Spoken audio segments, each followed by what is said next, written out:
Well, hello everybody. Welcome back. As we're about to enter this fourth week of the Elon Musk presidency, I just have to say I am a little tired of living in unprecedented times. Boy, they were not kidding when they said flood the zone. And one of the main lessons to learn from this MAGA era is that nothing is too stupid to happen. Uh, I've stolen that point from Trey Crowder, the liberal rednecks weekly skews political podcast, and it's nothing could be further from the truth. So much has happened just this week that the illegal mass deportations is not even in the top 5 stories.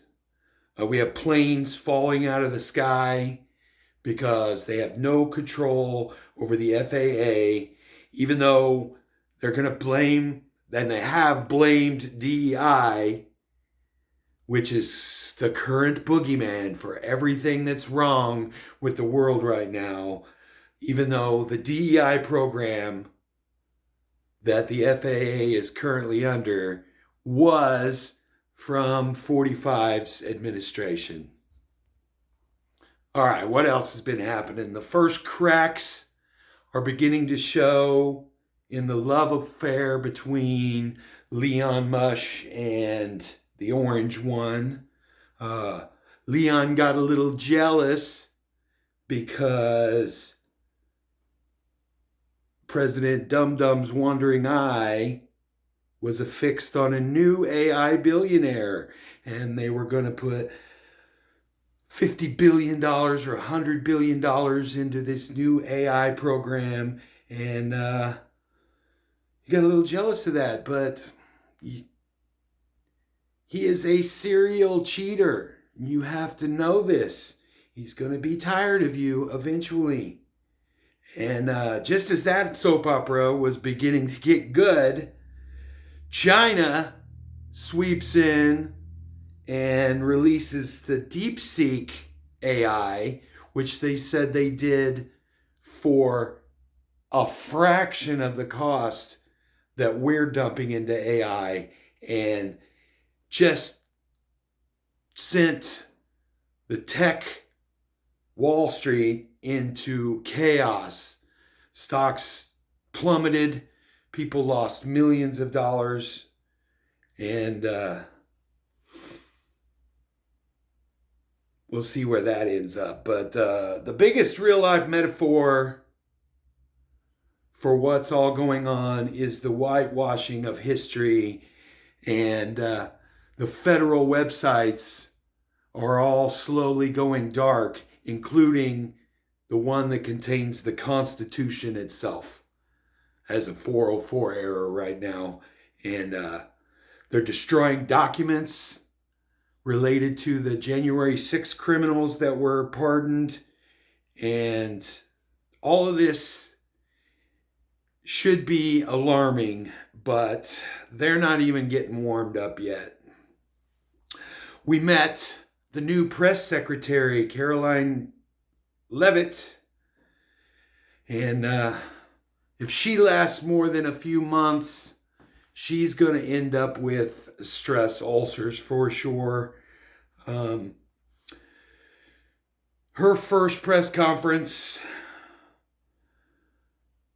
was sort of unhinged, and I just don't even like the look of her face. She just is smug and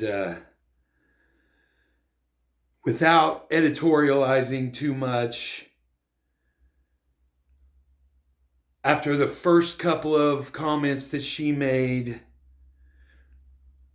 of unnecessarily attacking the previous administration, she made a commitment to being honest and transparent, and then proceeded to lie her ass off about $50 million in condoms going to Gaza, and 3 or 4 other things that are obvious bullshit without even having to fact check them. And it's just not even worth watching. The MAGA conspiracy nuts eat it up. And she mentioned the drones, and that they were authorized by the FAA and were not the enemy. And even though the MAGA conspiracy nuts accept almost everything that she's said up to that point without hesitation, they're skeptical about whether she's telling the truth about that. So it's all just ridiculous. I would delve into Caroline Leavitt's past a little bit, but there's just no time in this video for it. It's going to be long enough as it is just to cover 1 week of stuff that they've done. But rest assured, her past is interesting, you should say. It's not good. President Dum Dum came out and said that he sent the military into California to turn the water on to help with the fires. So he helped. He sent the military in. What actually happened was the Army Corps of Engineers, which, since it's got the word Army in it, I'm sure his simple brain thinks that that's the military. And what they did was they drained an essential reservoir that's needed for the crops during the dry season in a couple of months. And they released millions of gallons of water into 2 rivers that are not even close to LA. No help for the fires. And at the same time, guaranteeing that food will cost more after this summer because the crops are going to suffer because that reservoir was needed for that.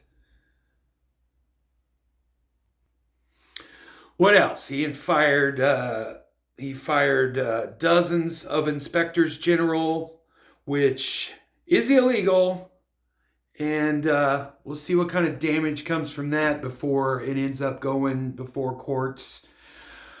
The birthright citizenship thing that he had in an executive order, which was obviously illegal and unconstitutional, was blocked by the courts, as was the freezing of federal money. Before that even went before courts, he rescinded the order. They're just flailing, and he's stepping on rakes at every step. And he's slowly losing support.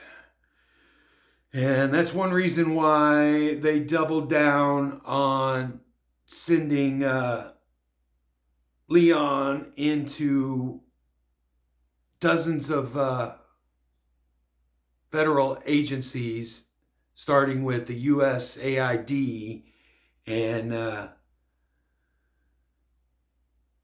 his Gen Z 20-something goons that have no political experience and no security clearances, are just dismantling government from the inside out, office by office, effectively and illegally securing the federal checkbook and illegitimately firing anyone who stands in their way. And this too will be litigated, but time will tell what damage it will do in the meantime. They have all of our social security numbers, our tax information, our medical records. They've said that the Department of Education is going to be gone. We'll see what kind of damage that's going to do.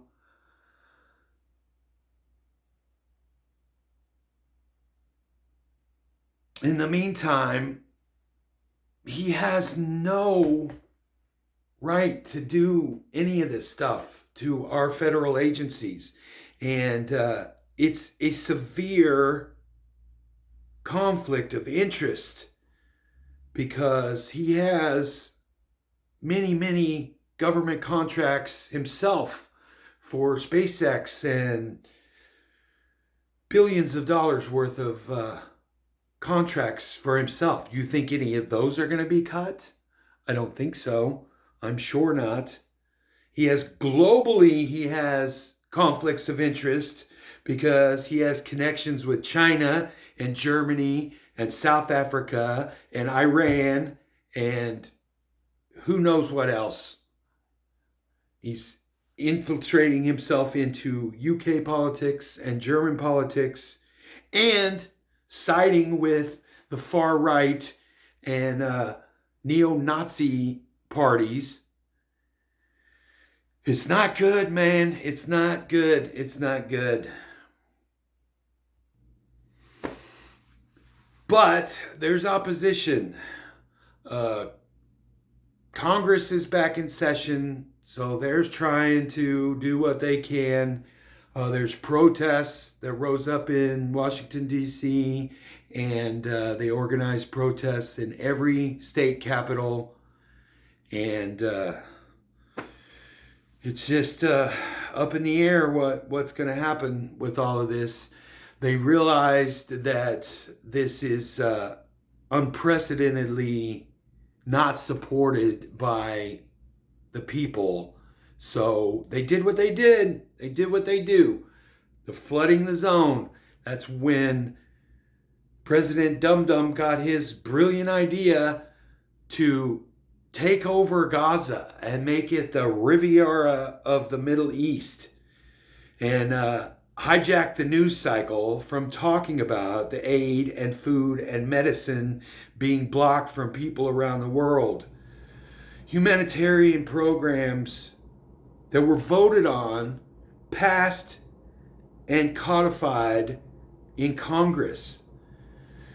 There's many other people that make videos. I'm not going to get too deep because, like I said, there's just so much to talk about. But this is the biggest issue this week, I would say. Contributes to the soft power, they call it soft power, that we have in the world. So much cheaper to send $50 billion worth of aid, $50 million worth of aid to a place than to actually occupy it with troops or whatever. And as Leon attacks the government from within, President Dum Dum is focusing his stupidity outward with the dumbest trade war ever. Just unnecessarily attacking our friends and neighbors, Canada and Mexico, and instilling tariffs. And they counter with their own tariffs. And once again, the stock market panics. Both the President of Mexico and the Prime Minister of Canada played him for a fool because everything he negotiated for were things they were already doing. He wanted 10,000 troops on the border of Mexico. Well, they already have 15,000 troops there. He wants Canada to instill $5 billion to reinforce the border. They've already voted for that. That's already what they're doing. But like I said, it doesn't even matter because this is all just performative. This is all to hijack the news cycle so we don't talk about what Elon is actually doing to the government. He gets to pretend he has a win because the concessions went his way, but all they've done is kick the can down the road. In 3 months, he just keeps that in his back pocket, and anytime he needs a distraction, or anytime one of those presidents says something he doesn't like, he can just pull those tariffs back out again. And in the meantime, people's prices of things are going to go up because they know that they're going to go up with the tariffs anyway. So a lot of companies are unscrupulous and they'll just raise their prices anyway. It's such chaos that a company will just go ahead and raise prices. And with the bird flu that's taken out thousands of chickens already, egg prices have already surged 60% more than what they were a month ago. And they can't do anything about grocery prices. And that's what everybody voted, because he's going to bring grocery prices down. He's going to bring grocery prices down. And then as soon as he was elected, he said, well, that's harder to do than what? I can't just say I'm going to bring prices down. Well, that's what you said you were going to do. So now all of the brainwashed MAGA idiots are like, oh, well, it's not grocery prices. I mean, this is important stuff. It's, oh my God, I'm so frustrated. Let's moving on.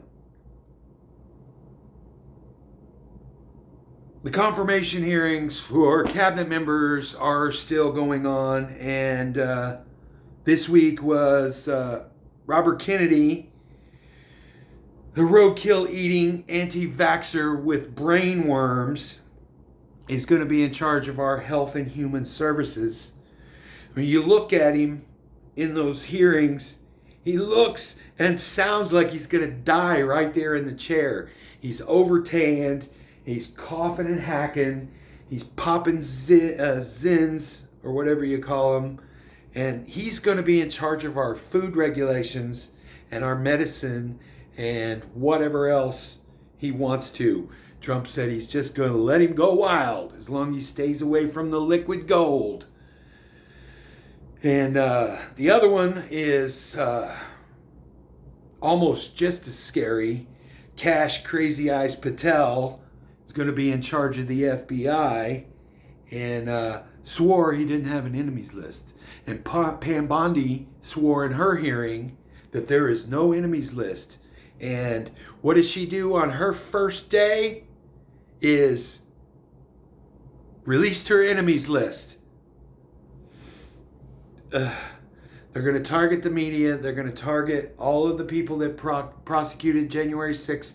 They're going to target Democrats and any kind of leftist. And it's going to get real scary if we can't stop them somehow. The funny thing is that they could have went into office and just let Biden's economy chug along just the way it was going, because it was doing great. He could have kicked back and played golf for 4 years and take credit for it, like he did when he took office after Obama and inherited his great economy. But no, he's a narcissist, and he's got vendettas that he's got to take care of. He's got to get his tiny little fingers into all of it for his revenge and retribution. Plus, he's got to let his little Hitlers run with their bigoted agendas and self-interest, because they're the ones that helped him get to this point. So he owes them. He's just going to let them run wild. I had a friend say he doesn't care about gays, so he's not going to do anything about that. I'm not worried about him doing anything about that. I'm worried about all of those guys, all of the authors of the Project 2025, and all of these far-right lunatics and Christian nationalists, and all of these people that do want to do away with anything to do with LGBT, and not to mention immigrants and anybody that's marginalized, especially poor people and immigrants and LGBT and women. They want to throttle their progress. Anyway, I won't make this too long, but I just want to say everybody, including the felon-in-chief, was surprised that he won. And he only ran to stay out of jail. We know that for sure. But he's a narcissist, like I said, and he's got to project an aura of strength. And he telegraphs weakness in all of his bluster. So just don't believe it.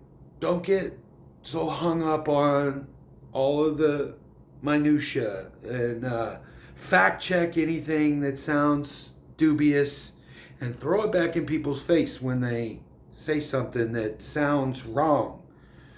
Because most likely everything that they say is an exaggeration or an outright lie. My script originally, I had the word disinformation, but I just changed that because I feel like that's too soft of language. They're lies. They just lie about everything. He's documented to have had 30,000 lies in his first 4 years. And now that they're even more extreme, there's going to be even more intense lies to try to cover up the lies and cover up. Oh, I won't get too crazy about it. If he had the confidence that he's trying to project, he would use the power of Congress to get laws passed officially and legally and get them codified. But there's a chance that they could fail because he's slowly losing support. And eventually that support is going to start dwindling in the Congress. And they have such a narrow margin of majority anyway that he can't have that. That's why he's using executive orders for everything, is because they give him a veil of power and control. But it's tenuous. I watched a video by Ezra Klein, who's a great thinker, and I listened to him for years on NPR, and I've been watching his YouTube channel. And he said in his newest video, Don't Believe Him, that Trump is acting like a king because he's too weak to govern like a president. And that kind of just sent a chill up my spine a little bit. Anyway, I won't go on and on and on, like I said, but I'll try to get back to some of my other pop culture videos this week. I've been really busy, and Sunday kind of snuck up on me. I'm kind of trying to make Sunday my political Sunday video just to ramp up for the new week. But this video was originally going to be a lot of doom and gloom, but that Ezra Klein video really gave me a modicum of hope. And hopefully we can start getting some power to fight and block some of this stuff that they're doing before they cause too much damage. The ACLU and the State Department and others that are in appropriate positions of power still, before he strips all that away from the FBI and the CIA and everybody. He's in control it all if we don't secure our perimeters. But a lot of stuff is going to be in litigation, and that's what he wants, because the stuff will be tied up in the courts for years.